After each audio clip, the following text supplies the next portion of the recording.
Thank you so much for the introduction. It is my immense pleasure to now actually introduce our next speakers. And as Steffi said this morning in the introduction to the previous panel with Tao Lewis, DLD is really an ongoing all-year conversation, and the idea is that very often, new encounters happen. So last year, I introduced here at DLD Alexander Kluge to Katharina Grosse, the artist, and of course, Alexander needs no introduction. Here, he is a polymath who has actually created pioneering works with cinema, with literature, with television, in all mediums really, over the last more than 60 years, one can say. And Alexander, immediately meeting Katharina last year, started a collaboration. They have actually worked on a series of sculptures, of sets together. It leads towards an opera. An exhibition happened in Ulm, in Germany. Now, a few weeks ago, following this introduction, Katharina reciprocated, that's the show in Ulm, reciprocated and said, it's urgent. After I had said that it's urgent that she meets Alexander, she got back to us and said, it's very, very urgent that you meet Lina Atfah. She told us about this extraordinary book, which is one of Katharina's favorite books and one of all our favorite books of the last years, das Buch von der fehlenden Ankunft. It's the book of the missing arrival. It's poems actually from Syria, and we're going to talk more about that today. We then felt it would be wonderful to invite Alexander to join this conversation, and he came up with a wonderful rule of the game that we're going to actually read poems here. We're going to read the poem of Lina first. She's actually going to read it in Arabic, and then I'm going to read it in English. Alexander is going to read it in German. We're going to go through these different questions because it's a Q&A. The poem is a Q&A. The poem is called Boredom. And we then going to have a second reading, which will be an extract from a text of Alexander Kluge called The Politics of Words. Both has, of course, to do with the connection of poetry and literature and politics. It's really Alexander's text resonates very strongly with Lina's text. So it's a ping pong in many different ways, and we are also very delighted that Osman Yusufi joins us. He is a physics teacher who at the same time is also the translator of parts of this book here, das Buch der fehlenden Ankunft. And before we now start this game of reading, I wanted to ask you to give a very, very warm welcome to Lina, to Alexander, and to Osman.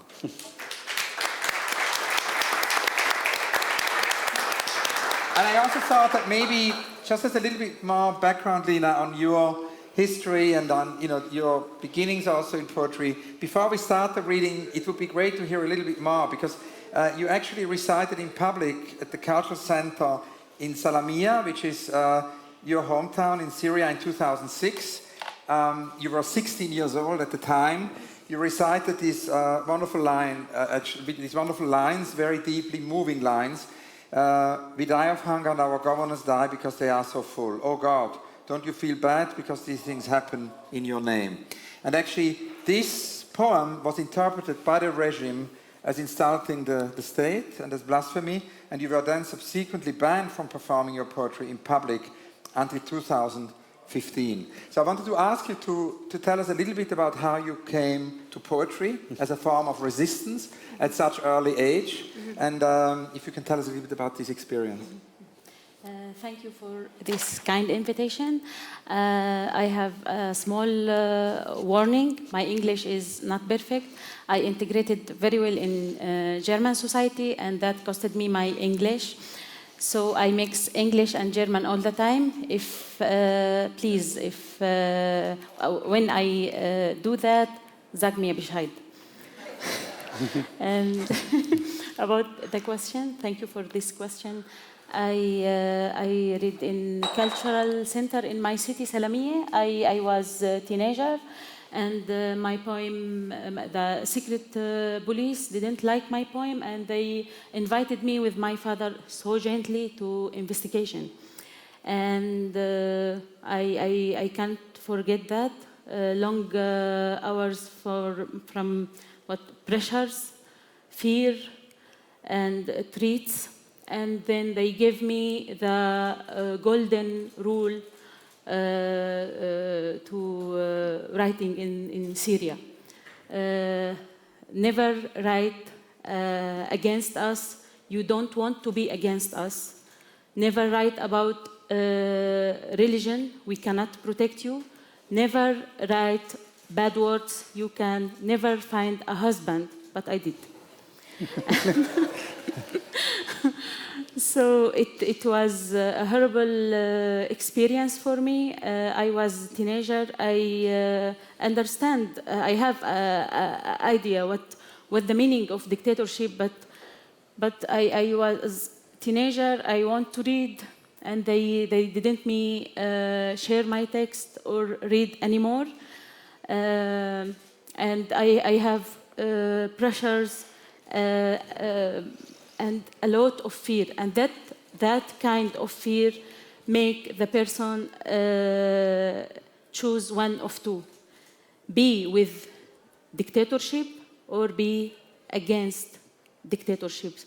And I see what happened with me, what happened with my family, what happened in Syrian society. So I make my decision early, and I am against this dictatorship, or every dictatorship.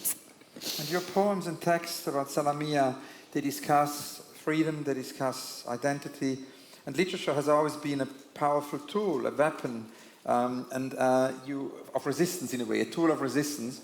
And we spoke before about, writers and poets who inspired you. And I know that Atfeh, who, of course, has written extraordinary books like Sit Marie Rose on the Lebanese civil war, and has always said, she's written against war as a form of extinction. You told me Atfeh was an inspiration, so I wanted to ask you, tell us a little bit about that, and who are other writers who inspire you? Many things affect my writing. My family, because I lived in a big family house with uncles, tanten, and sisters, brothers, grandmother, and we cannot forget the neighbors, because our door should be all the time open for everyone. And yes, our house like a big cafe. So my grandmother invited her friends, and they talk about people, about scandals, everything, and they cooking. I remember that 10 women cooking with each other, because they have a long travel to Damascus to visit a prisons, because Hafiz al-Assad arrested their men. And in Syria we have 1,000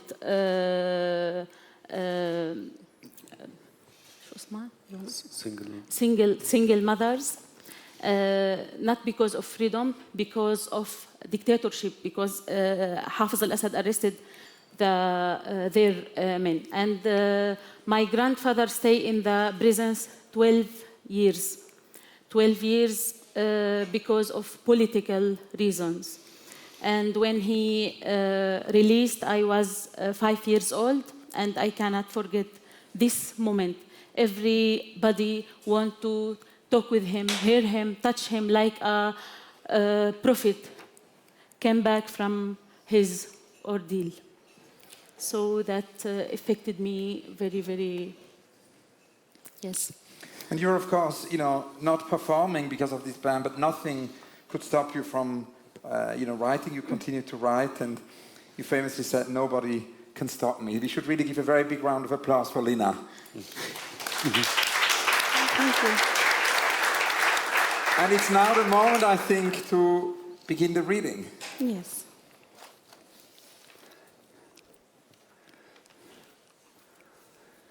ضجر. ماذا تفعل اللغة؟ تمنحك مرآة لتري وحدتك عارية من الضجيج. أين أذهب بقصائدي؟ احفري لها قبراً صغيراً على مخدتك ونامي لتصير أحلامك حقيقة. ماذا أفعل بالغيم؟ حدقي فيه ليصير مطراً. What does language do? It gives you a mirror, so you see your loneliness shine. What should I do with my poems? Dig them a grave in your pillow and sleep, then your dreams will come true. What should I do with the clouds? Stare at them until it rains. Was tut die Sprache? Sie hält dir einen Spiegel vor, in dem du die Einsamkeit bar jeden Lärms siehst. Wo soll ich hin mit meinen Geschichten? Hebe ein Grab aus im Kissen und schlaf, so werden die Träume wahr. Was mache ich mit den Wolken? Starre sie an, schon werden sie zu reden. We are the new Babylonians, you see. Yeah? The words are rebels and they resist global language. Yeah? They love to speak in different languages at the same time. ماذا أفعل بالملائكة على كتفي؟ دخني ليهربوا من ضباب الرائحة. ماذا أفعل بالفراشات التي تدلل الهواء؟ احرقيها ودعي اللهب يقودك. كيف أهش أفكاري بعصا الرغبة؟ What should I do with the angels on my shoulders? Smoke, they will run away.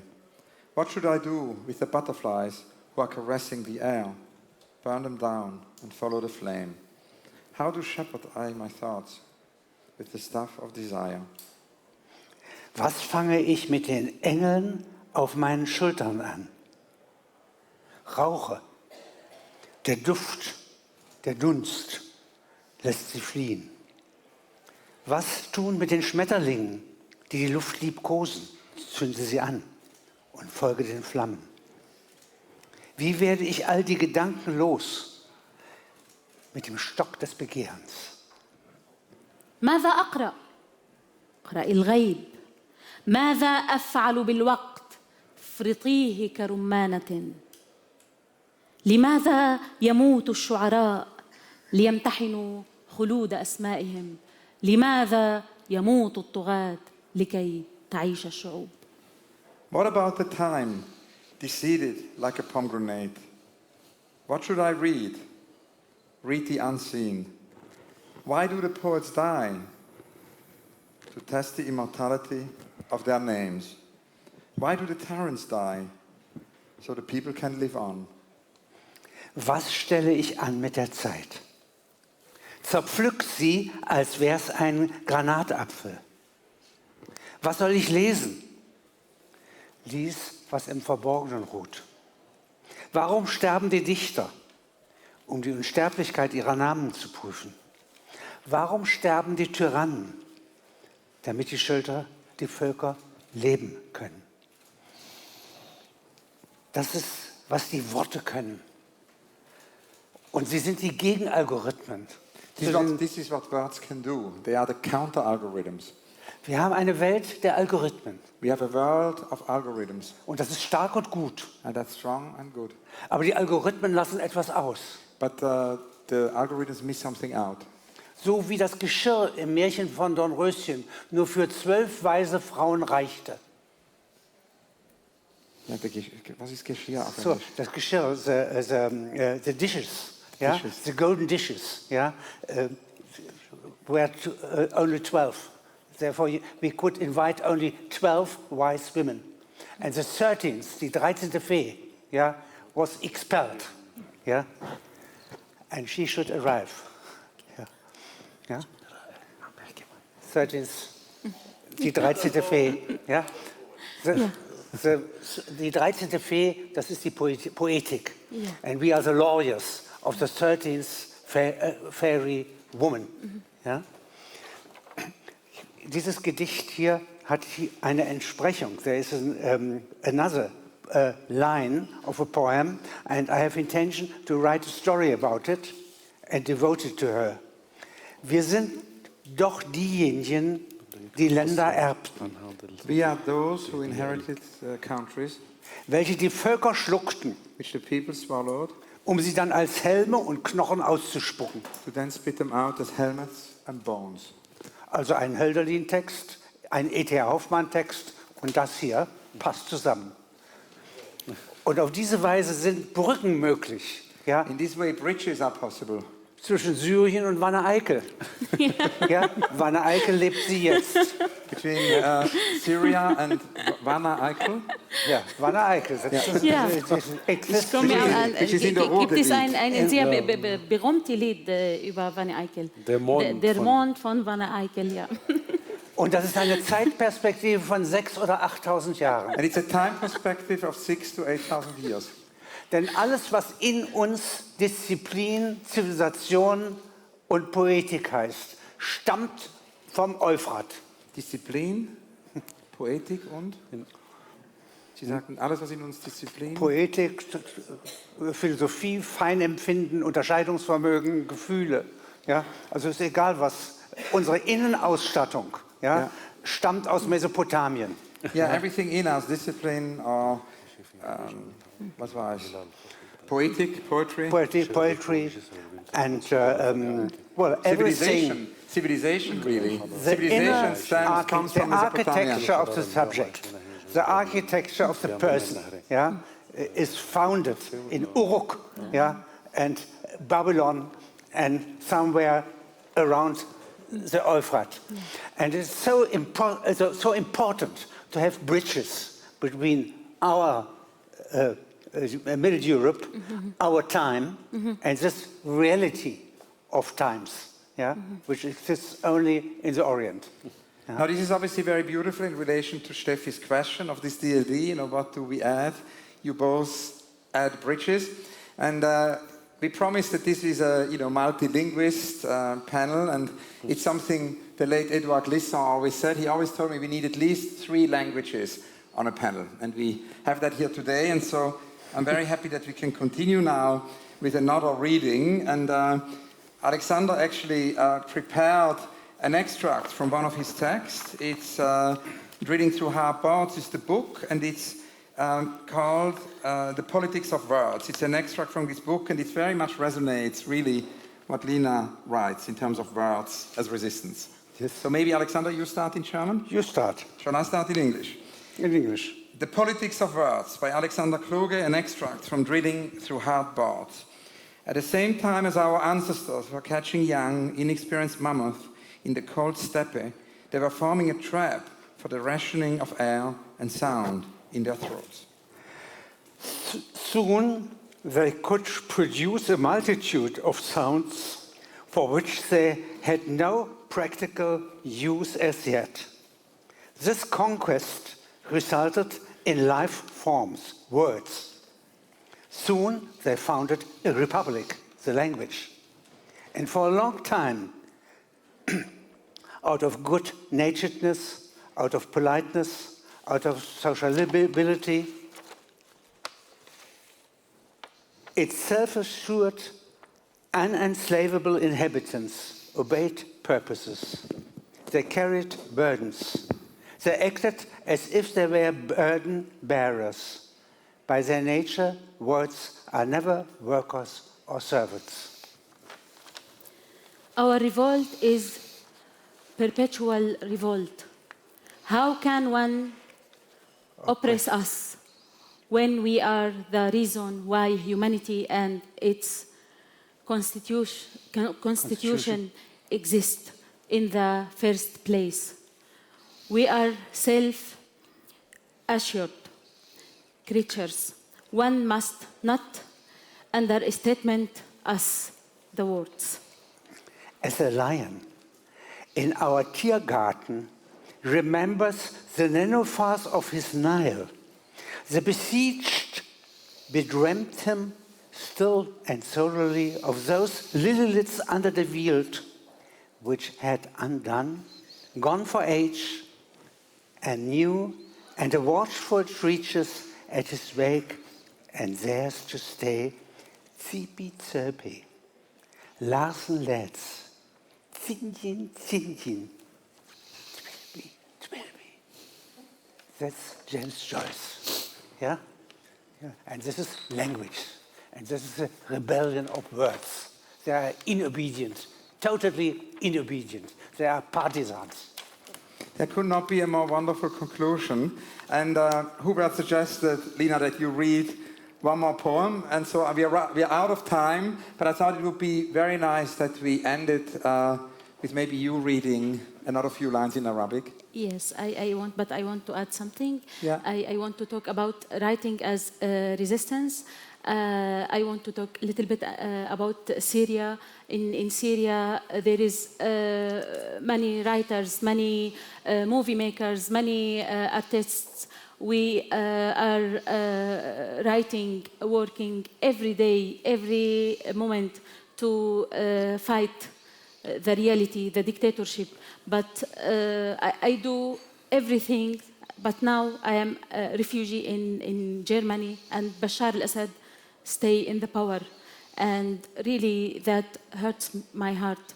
And I want to say something. The writing cannot change the reality, but I believe the writing can change the soul of those who can change the reality.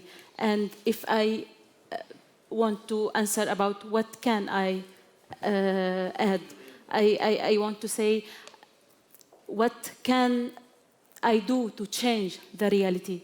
I am writing, and I am believe in writing, and I am believe of the soul of people. Thank you. So, Thank you so much. And let's conclude on a last reading.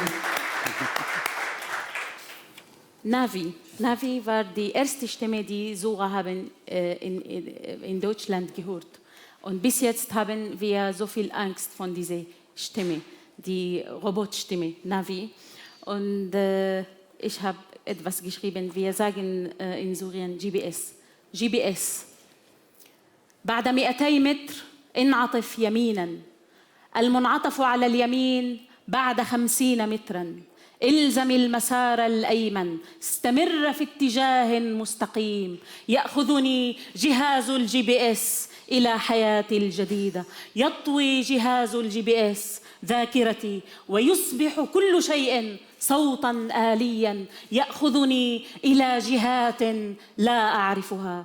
يصعد الجهاز معي إلى الطابق الرابع، يدل قدمي على تناوب الصعود، يشير إلى جهة باب البيت. انعطف يسارا، هنا المطبخ. انعطف يمينا، هنا غرفة النوم. استمر في اتجاه مستقيم، هنا غرفة المعيشة والنافذة المطلة على المعدن. لقد وصلت إلى وجهتك. Lina, Alexander, and Osman, thank you very much. Thank you. A big round of applause for our amazing speakers. Thank you so much. Thank you. Thank you.